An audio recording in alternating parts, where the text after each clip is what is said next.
A very good morning to all. And once again, welcome all of you for today's Quality Circle with an important topic on COVID-19, diversity of SARS-CoV-2 in India, its implications for clinical care and vaccination. As Dr. Prasad said, I do not think today's speaker require any introduction, as she is well known to us and also she is from the CMC community. However, it is indeed my privilege and honor to introduce Professor Priya Abraham, Director, ICMR National Institute of Virology, Pune, whom I know for the past 22 years, ever since I joined the Department of Clinical Virology as a junior colleague. Dr. Priya, MBBS batch of 1981, completed her MD in microbiology in 1992 and PhD in 2001 from Christian Medical College, Vellore. And soon after completion of her MD in 92, she joined the Department of Clinical Microbiology as a lecturer and subsequently moved to Department of Clinical Virology because it started functioning in 1995 and went on to head the department from 2007 to 2011.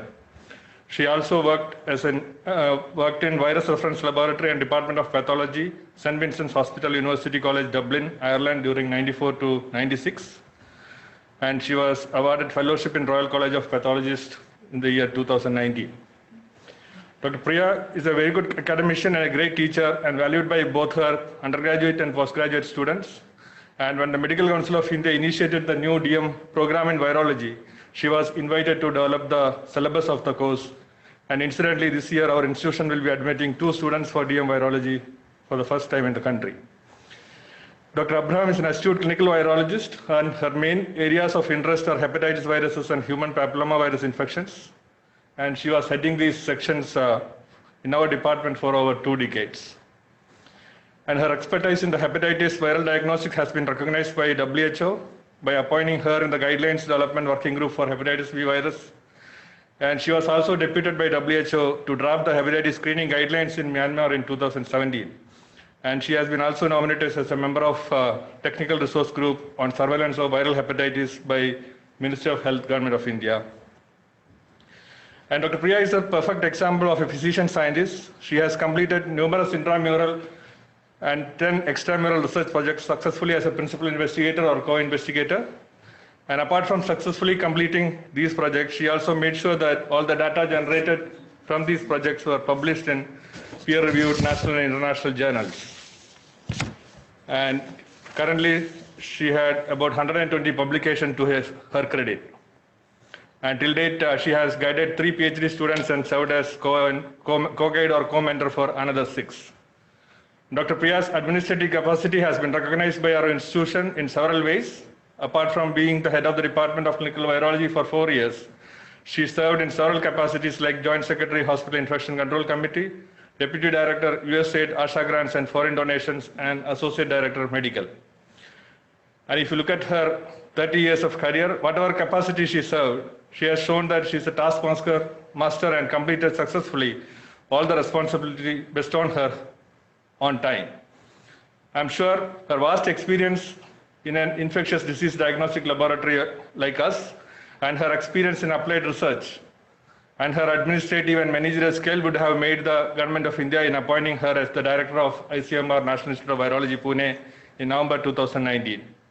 And within 2 months of taking charge, the first case of SARS-CoV-2 case reported from India, and subsequently she was leading the National Institute of Virology from front in the battle with this pandemic in different fields like testing, isolation of the virus, evaluation of so many commercial assays for diagnosis of SARS-CoV-2, in-house development of antibody assays, and development of vaccines. In addition to whatever I mentioned, her oratory skills are exemplary, and I am sure that we are going to experience it very shortly.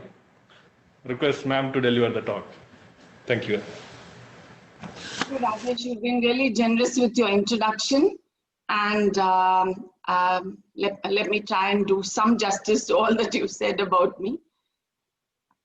It's fantastic to connect up with all of you, and I hope I can give you a few insights into this topic. This was the topic given to me, diversity of SARS-CoV-2 in India, implications for clinical care and vaccination. So the outline of my talk is going to give you an overview of beta coronavirus phylogeny, the virus genome structure, this whole, jargon of clades and lineages, different classifications that world over scientists use, global trends with clade distribution, the first 2 strains into India and thereon, India's current clade distribution, the well-known D614G and its impact, and the mechanisms of how D164G works. I'll just touch upon reinfections and I'll conclude. So this, for those who are not familiar with the phylogenetic tree, is actually like a family ancestral tree. And this virus, SARS-CoV-2, belongs to a virus family known as Coronaviridae. And within Coronaviridae are genera alpha, beta, gamma, delta coronaviruses. And within the genera are subgenera or subgenuses, which are known. One of them well known is the Sarbeco subgenus. And in this subgenus belong 2 very important viruses. The original SARS virus, which was discovered in 2002. And here we have the SARS-CoV-2 virus. There are other subgenera like the Hebico virus, the Nobico virus, the Merbico virus, the Mbico virus. Forget about all that. But you can see that in the Merbico virus, you have the MERS coronavirus. And in this Mbico virus, you have important human coronaviruses that by themselves do not cause serious disease. They cause mild respiratory illness, but you see the HKU1 and the OC43 coming in this subgenus. Now we come back to Sarbeco virus, and you can see the SARS-CoV-2, its closest relatives are bat coronaviruses, a particular species known as the RATG13, and pangolin. Pangolin, the animal pangolin, the mammal seen in Malaysia. It's actually called the Malayan pangolin. The pangolin from Gondong. These are the 2 animal species most closely related to SARS-CoV-2.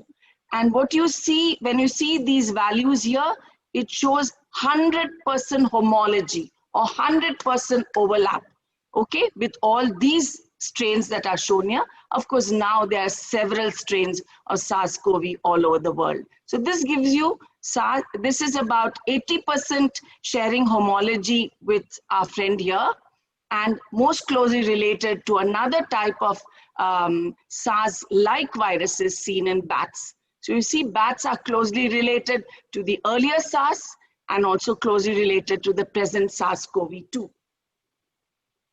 Now, just to give you a little idea, let me take these windows somewhere else. Yeah, just to give you an idea of the genome.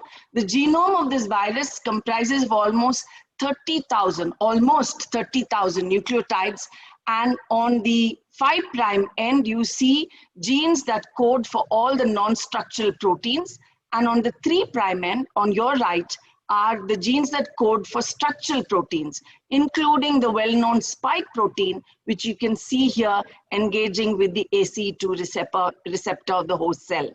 There are also some other accessory proteins coded for in this region.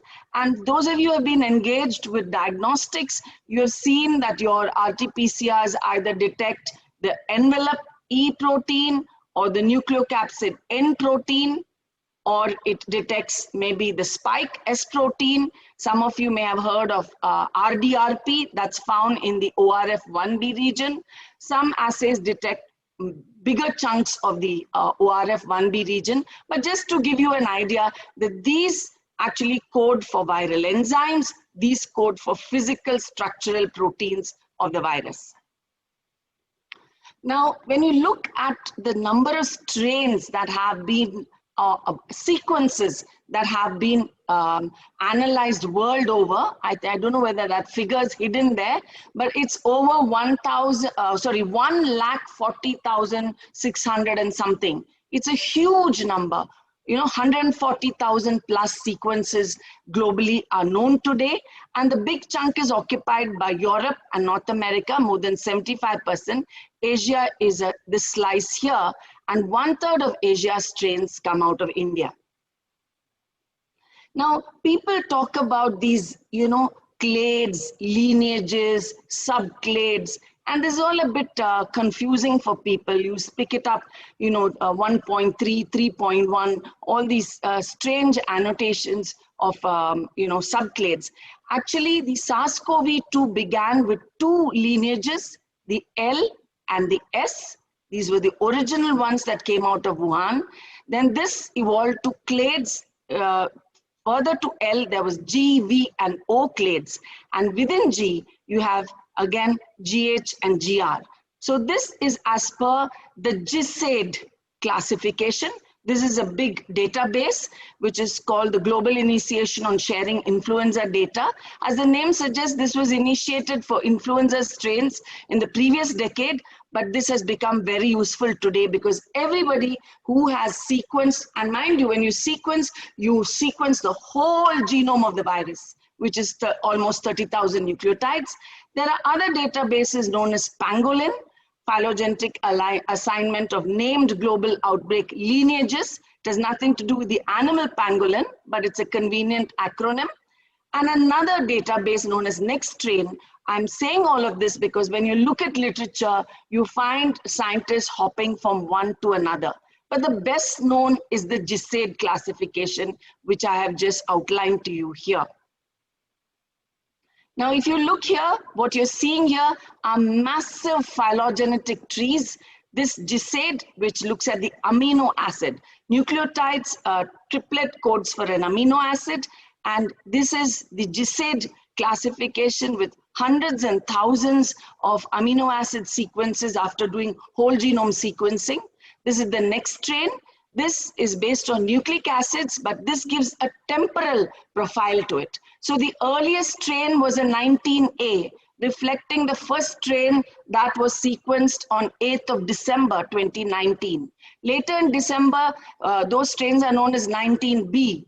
And in this year, in 2020, we have evolved to 20A, 20B, 20C, and so forth. And the pangolin, again, is a nucleic acid-based sequence. And what you're seeing here is I'm trying to equalize all these 3 classifications. So if you were to have, say, a GISAID L, that equals pangolin B and a NextStrain 19A. This equivalence is good to know because when you look at literature, it can be often confusing. And again, these are laid down head to head. And here at the far right, what I'm showing you is certain marker mutations which are associated with all these subclades. So you will see, and this is the original, the first Wuhan sequence seen here. And very often all the other sequences that we have got, which are sequences of different strains of SARS-CoV-2 got from all over the world, are compared in reference to this reference sequence sitting here. So if you look at the trend of where are these lineages and clades going, we started with L, O, S, and V. V is in the magenta here. And today we have evolved. This was in December and early Jan, maybe up to March, April. Today, sitting in past September and in October, we have become almost fully G. G with its subclades GH, GR. So we have the SARS-CoV is slowly drifting. There is a dominance of a particular clade, namely the G clade with its subclades GH and GR. This is where the drift is happening, gently but slowly. And if you look worldwide, you can see, regardless of the continent, you can see that whether it is Europe, North America, the Oceania, Asia has some more of O. O is designated by the color red. Africa is mainly G. And if you look at South America, it is GR. You can see that that spread of different clades is now getting almost in the direction of G. This is world data.